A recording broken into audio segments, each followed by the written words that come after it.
So how long you been training with us, Alyssa? Let's see. I think it's been almost 3 years. Cool. Yeah. I started with Dave and still back with Dave. Just you've had one baby since you've been with us. Okay. All right, let's get Yeah. Just one.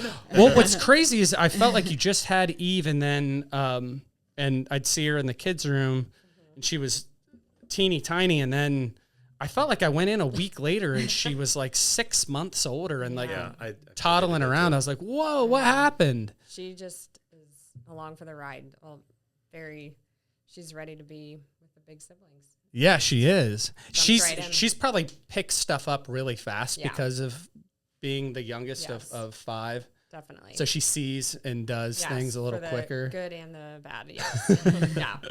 She's all over the place. And so you had just had Leo, was it? So Okay. we just had our fourth when I did start training. How many months afterwards did you come to me? Probably just over a year. Okay. Yeah, he'll be okay. Just over a year. Okay. So it's Jack and Leo that are super close. Yes. Okay. Can you go through the order of Yeah. everyone? So Bo, our oldest, will be 11 in August, and then Jude just turned 9.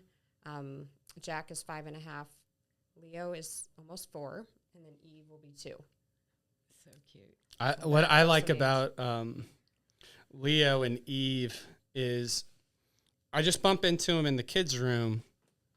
What I love about them is every time I see them, both of them, they're like run up to me like I've known them their whole life. He like feels like a we're celebrity. best friends. Like I'm their uncle. I'm like, hey guys. Yeah, they're very social. He Oh, comes they're home great. and he's like, listen, everyone loved me in the childcare today. Yeah, I was like so these kids are popular." awesome. They're like so nice to me, and like I'm their uncle or something. They're just like, hey. Yeah, that's all the kids in there are always so sweet. They have so much. I think they'll remember. Like that's a core memory for them. I think they kind of just, learn from each other and play a little, but then they know it's a short period of time, so it's. They kind of get in what they need to. Yeah, exactly. So they understand that mom and dad are doing something that they need to do, which I also think is important. Yep. And then they're on their way. That's awesome. So before you trained here, what type of workouts did you do just as an adult? Like before you're in, this gym,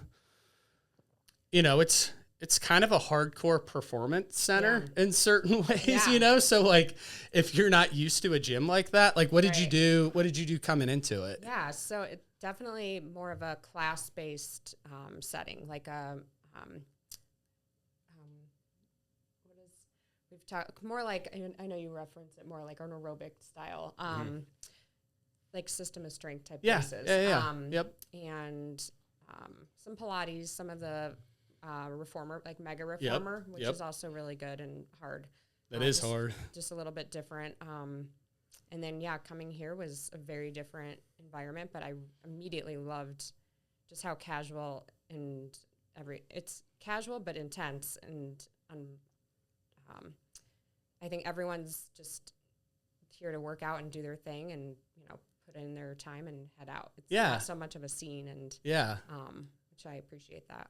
Yeah. I think it can be a common misconception that it's like we have really good athletes who work out here. And so I've had people who are actually really good athletes say, well, I'm not a CrossFit Games athlete, so I don't think I can train at your gym. And I'm like, look, you're fine. Whoa. Yeah. I'm like, you're fine. Right. Like, that's not what this overwhelmingly is. I'm like, we have, 20 people, across 700 who are like really hardcore into like competitive workouts. Yeah. And you had some like chronic, like, was it hip pain that you had? Yeah, I do have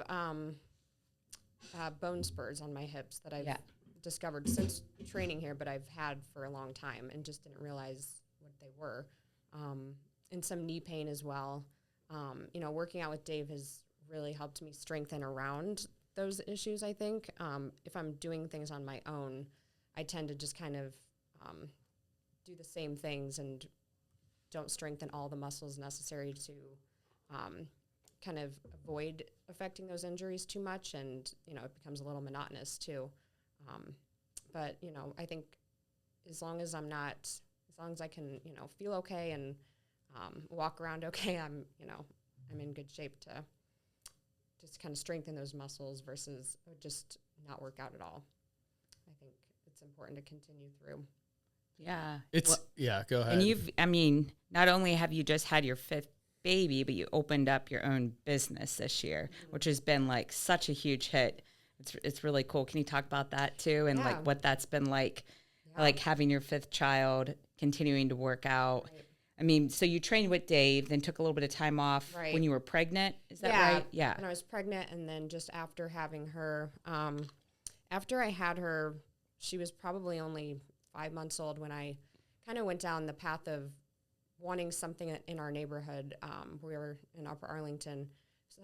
We just kind of needed like a coffee, ice cream, something for adults and kids. Mostly I started it with the kids, and then I realized the adults needed something too. There's not much in the area, and just kind of went down the path of finding the space and, coffee roaster, and everything just kind of kept coming together. And, I realized it was going to be a lot of work, but the ball just kind of kept rolling, and it felt like it was meant to be in a way. And about 9 months of construction and, training and getting everything set up, it was a total build out. So there was nothing there before. And it opened in January of this year, and it's been, a whirlwind, but I've learned so much along the way. The community has supported it tremendously, which has been very, encouraging. And then once we kind of we were up and running for maybe a month, I noticed I was able to kind of scale back a little and, to get home with the kids more, but also just to kind of get back here and, work on myself and make sure that didn't fall off the radar. So I realized my brain wasn't fully present when I was in here, though. So I think Dave was necessary in making that happen a little more, and that's kind of why I went back to training. And I think that's been very helpful. Just to have like a solid hour where you're not checking your phone or checking messages. And I constantly was just thinking of the next thing, whether it's, the next week or the next day or with the kids or the business. And I was just getting too distracted. So, and I think that's just kind of how I operate in general. I enjoy multitasking for, not always the best thing, but I think I need an extra set of eyes and ears to kind of keep me moving. Yep. That's cool. So you opened in January.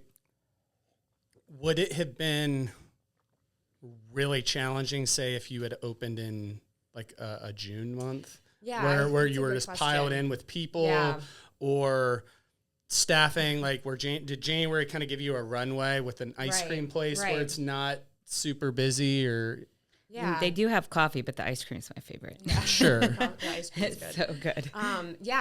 I was really hoping to open in a warmer month. I remember you talking about maybe like in September. Yeah, like a little bit closer to that. Yeah, we were the schedule just everything keeps getting punted back. Just like any project, really. But we opened a few days before that really big snowstorm, and honestly, it was kind of a blessing in disguise because it was actually packed in there despite being like 5 degrees out when we opened. When school got out the day we opened, it was an early dismissal for the entire district. So I felt like all of Upper Arlington came in there at 1:00. So they were crammed in there, line out the door. It's like the Wonka factory when you open it. At the gates. Exactly, yeah. So no one seemed to mind that it was cold. And that, being new obviously made it that much more exciting. And then the kids were coming after school for ice cream almost every day, no matter what the weather was like, especially at the beginning there. And then we had that snowstorm, and honestly, the whole team I was bummed we were closed already, but we were very happy to take a breather and kind of regroup because it was a lot at once. And trying to assess how everything's going. Yes, regroup a bit. And but honestly, that was a great time to open in hindsight, because we've been able to really get our systems in as good a place as possible in a short period of time to lead into summer and kind of see what summer would look like. But yeah, it seems from the outside looking in, like nice and steady, busy. Yes, we definitely we have some steady periods. We have some rushes, but it's kind of just unpredictable, and just, going along with that is a big piece of, kind of have to go along with that. And to kind of, is there like a day that, is there like Sunday evenings are busy, or is there like a day or time that tend to, like, I couldn't even think like when it would. I would say Saturday morning and Sunday morning. Our coffee business has been strong. So that morning business has been probably the more predictable. Where people have a little more time, like on the weekends. Right, yeah. Right. But otherwise, ice cream is like a treat. So it's probably like when people like feel like spontaneous and, hey, let's go get ice cream. Exactly. That'll be fun. Right. I mean, I know that's when we've gone. Yeah. It's just kind of been like, like, this sounds like fun. Let's go do it. Yep. Right. Which creates a bigger range of time, because people will Monday, 10 a.m. ice cream. Exactly. Yeah.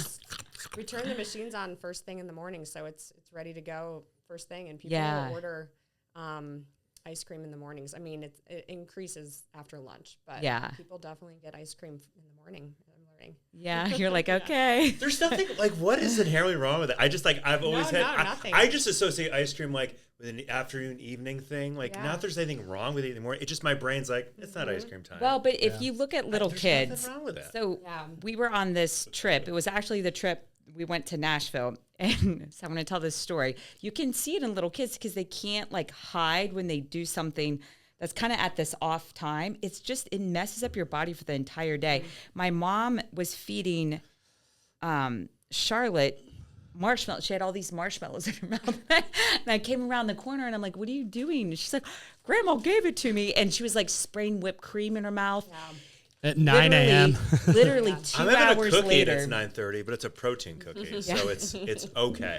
It was like the worst meltdown I've ever seen her have. Sugar crash. Like where Brandon has to wrap her up in like a jujitsu sort of hold. We can't even leave her in an open room because she might knock over the meat. Like she becomes self-destructive. Yeah. We need a straitjacket for her. But like, there's just something, it's like your body's not ready for it at that time. It throws off your cortisol, and I don't know. Right. But yeah, I mean, that's why people have donuts in the morning. Yeah, it's not. It's the same. Ice cream's probably better for you than I know. I mean, this ice cream's great. It's good. Coffee's really good too, but I get really excited about the product is. I'm gonna come in Saturday morning. Get coffee and ice cream. And ice cream. Good. Yes. So did you have all these kids? Like you're like a 18th century farmer, so you get all these kids to like run your business for you. You got little Eve. Yes, right. Out there with she's doing the sprinkles. I honestly thought it would be a lot of high school students, but Ohio State being so close has been so clutch. They a lot of undergrad and grad students have been our go-to, but that's better actually. It is. It really is. That's a little better. Yeah, it's better for you. Yes, right. They enjoy the free coffee. They enjoy I think they enjoy being there, and they seem to have fun. So, and they also, so many of them were there from the beginning, so they saw it when it was to the studs, and I think felt like they had some skin in the game to see it open and be a part of that. So that they felt, more part of the team being part of that, which was cool. The level of responsibility, it's all dependent on the person, but someone who's 16 and someone who's 22, it's night and day different. I mean, I worked at those ages, like W-2 jobs, so I did different jobs. And the way I acted at work and behaved was night and day at 16 and 22. I can't imagine at either age, honestly. Brandon's like, good thing you didn't meet me 10 years before. I think like every business has like, your inspections and regulations and all these things you have to keep up. But like, with like serving food and beverages, there's a lot of like health concerns and inspections that have to be done and maintaining cleanliness. You could get people sick. So there's a lot of little probably responsibilities and duties and people you want in there that are taking care of the place. It's not just a building with a bunch of weights in here and stuff. That's easy. The right, health guys? department's It's so easy. no joke. I mean, you were just telling me this story. You almost had to have, what, like a third sink back in the? Yeah. So our space is 426 square feet total. It's very quaint, and you already have to have quite a few sinks just for hand washing, sanitizing, mop sink, and they almost made me put 2 hand washing sinks that are only for hand washing, and that would be a third sink in addition to the bathroom hand washing sink. So they did let me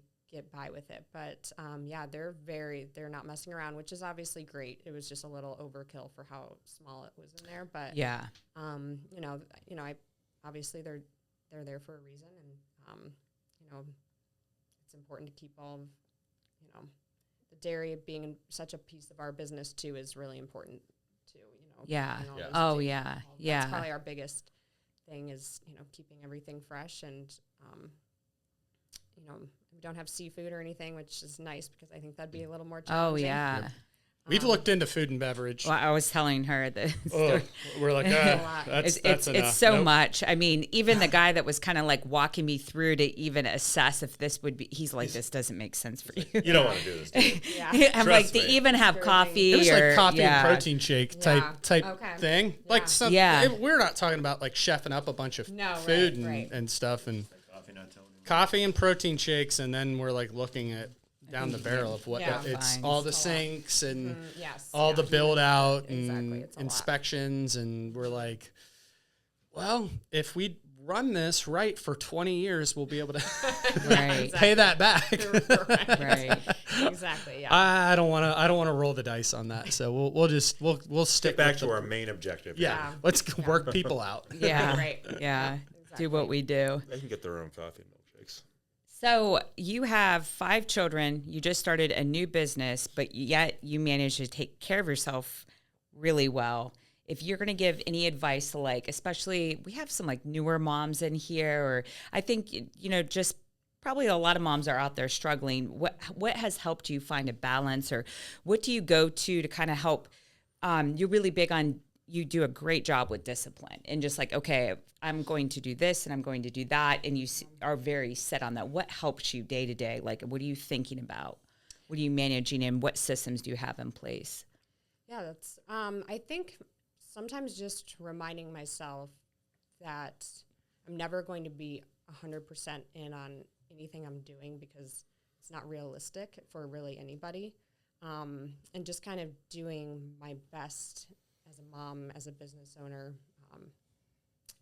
as just my own person, and knowing that, being okay with that, I think is the biggest thing, because a lot of people, I think, and myself included, you get so hard on yourself if you aren't home for, however many hours a day, or, you skip that workout, or, something falls through the cracks. I think is that you just kind of have to forgive yourself and know that you're going to do your best no matter what. Have a short memory, give yourself grace. It's funny because you would think almost the opposite.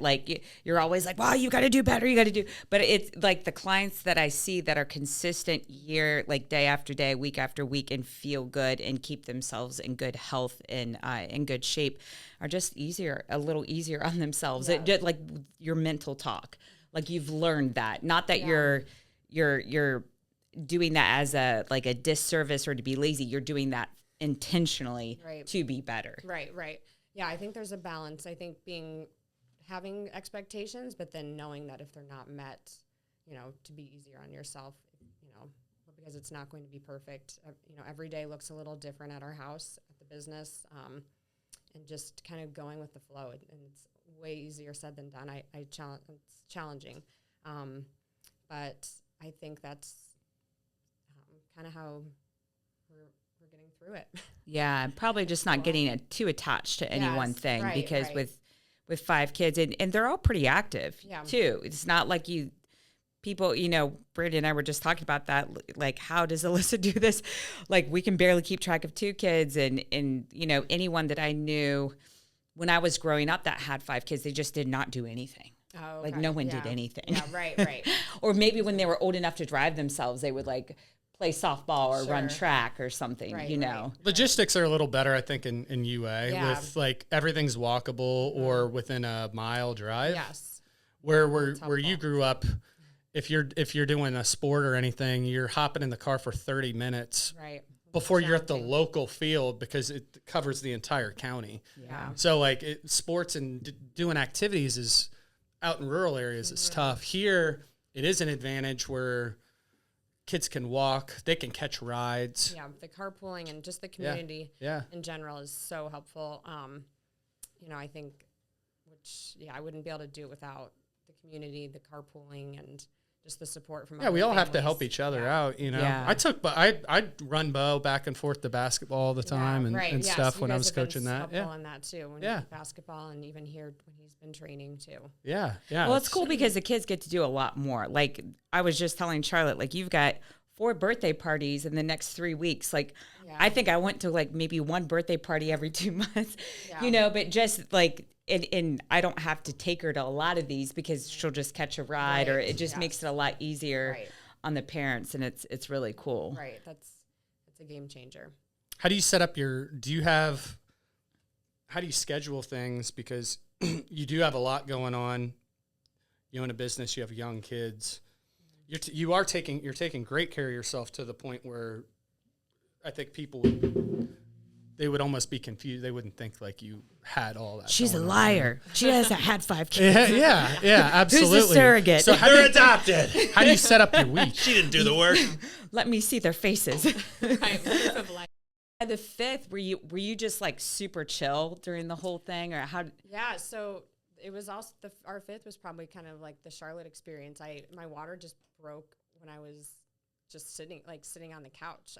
Because the kids had just. I remember you telling me that was like the only time your water broke, wasn't it? The second time. Yes, okay. But it was a school morning, so everybody was at school or preschool, and I just sat down because I knew it was time, so I was pretty exhausted, and I tried to watch Real Housewives, which I ended up watching that episode at the hospital that night, though. Got you ready to fight? Yes, I was committed to watching that. But yeah, my water broke, and then we were gone. So, and then I had her within probably a few hours. Yeah. I think everyone wants their water to break, but it happens so rarely. You know, you just want the whole like 5, by the book. Exactly. Yes.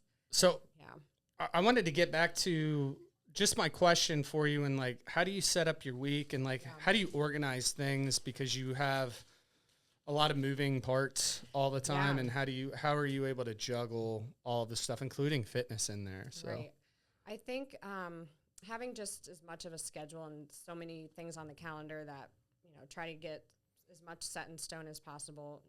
And committing to that plan.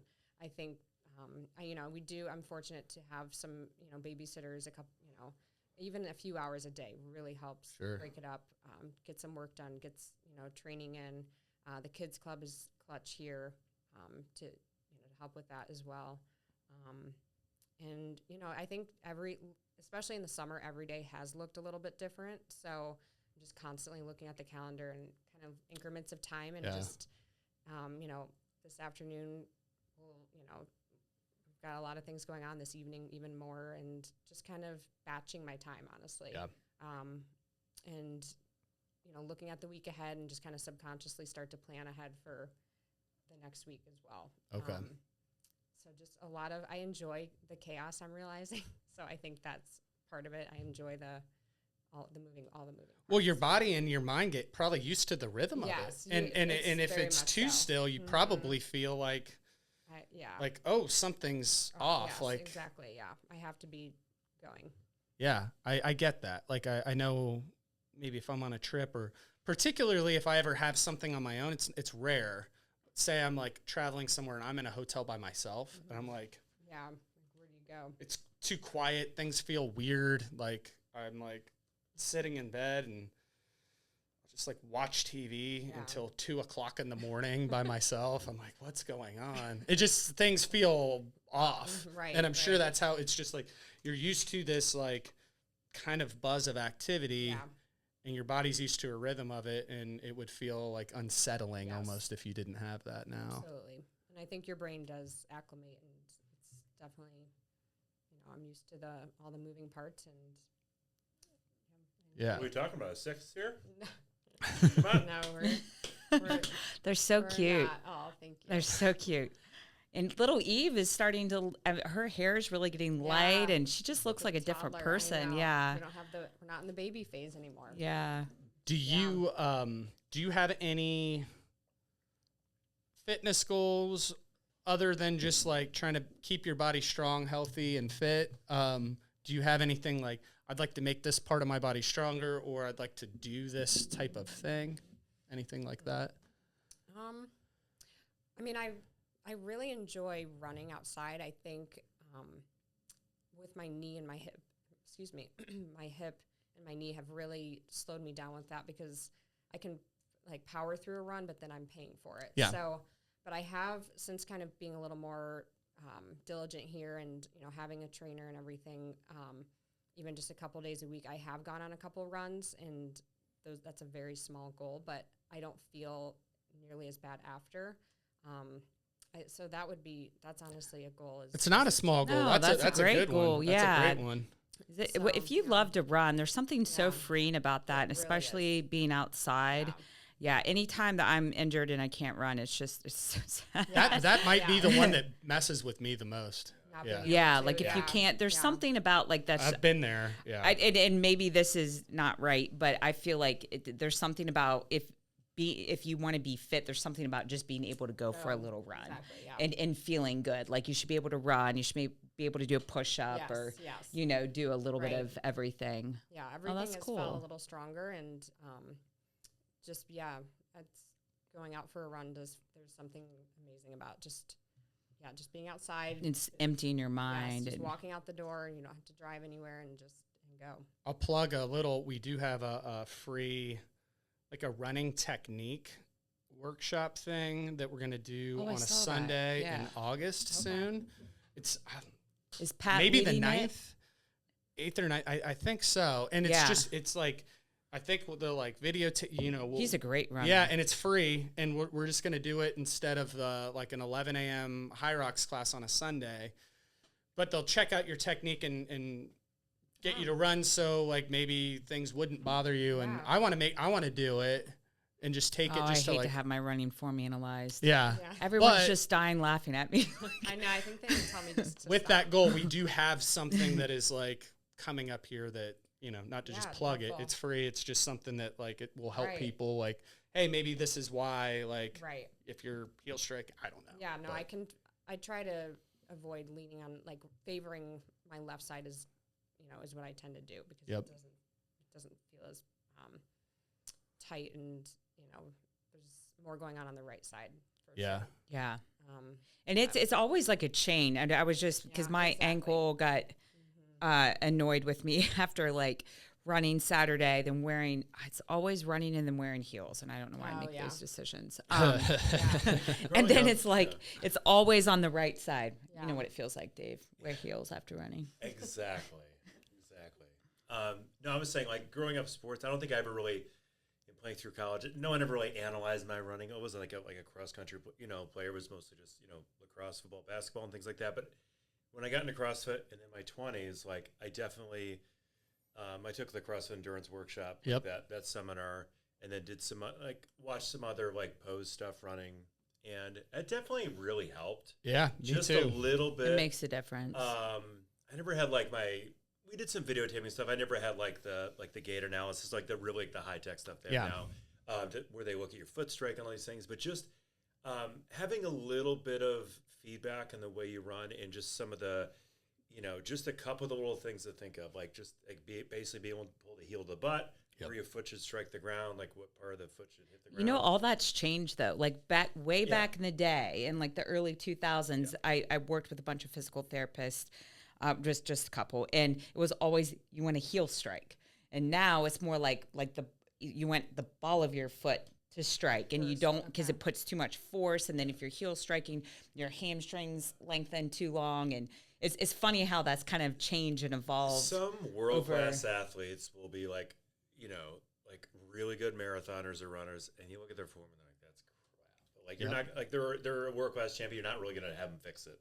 But for the average person, staving off injuries and just being able to run more efficiently, it definitely helps. So for anyone considering that workshop, I would go to it. Yeah. I mean, especially within workouts, if there's a little, it was almost hard to, like, I thought I was always a pretty good runner. I ran fast, but like having to change that position, my foot, my stride a little bit. The biggest thing was like my strides got shorter.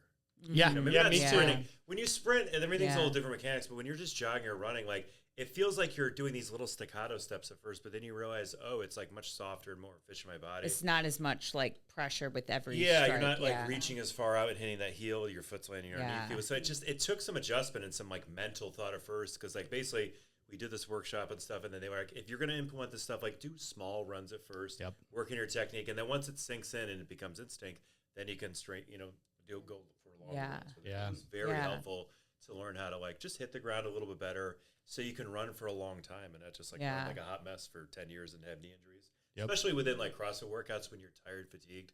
Like it just helps to be able to like have a little bit more mechanics that are instinct that you can just do in workouts. You know? Yep. It really helped me on hills. The shorter steps and all that stuff. Take a look at some of your Yeah, running on the hills, it really helped. I was kind of showing you some of that stuff when we were I know. I used to be a better runner than Brandon. That ship has sailed. It really makes me sad. I was slightly better. Now I am significantly worse. Yeah. Well, that's a good goal, and I think a very achievable one. That's not a small goal, yeah. That's really cool. I think like as people get older and they have injuries, just from people I've coached personally and through CrossFit, you don't feel like I wouldn't recommend the average person do even 50 miles a week, stuff like that, but like the ability and the freedom to just go out the door like once a week, I can run a couple miles or a mile and be pain free and be able to do that. I think like that is a reasonable goal for a lot of people to have for a long time. Yeah. And I feel like it is one of the first things to go when people have certain injuries. Yeah. Because it's high impact, whereas biking, rowing, skiing, all these machines are very low impact, but like and it's nice because you can do it anywhere. Yeah. Or you can pack on your trips or you're traveling, if you don't have a gym or wherever, I mean, you can pack some bands and go on a mile run, and it's like a great like 20-minute easy thing that doesn't take up your whole day. Right. You know. Yeah, I like how that's a lot quicker, and it just feels like you did achieve something.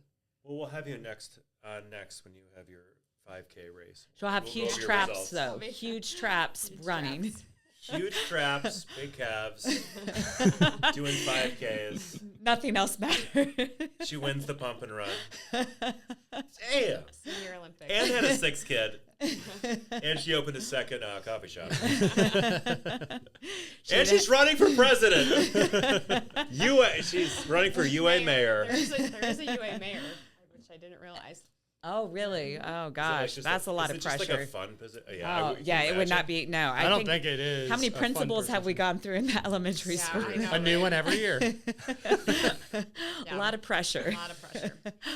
Well, I think we're. Yeah, I was going to say, Alyssa, thanks. Get the fuck out of here. Get you guys working out, and we got some little reviews to do with these coaches. So thanks for having me. Yeah, thanks for you. coming on. Appreciate it.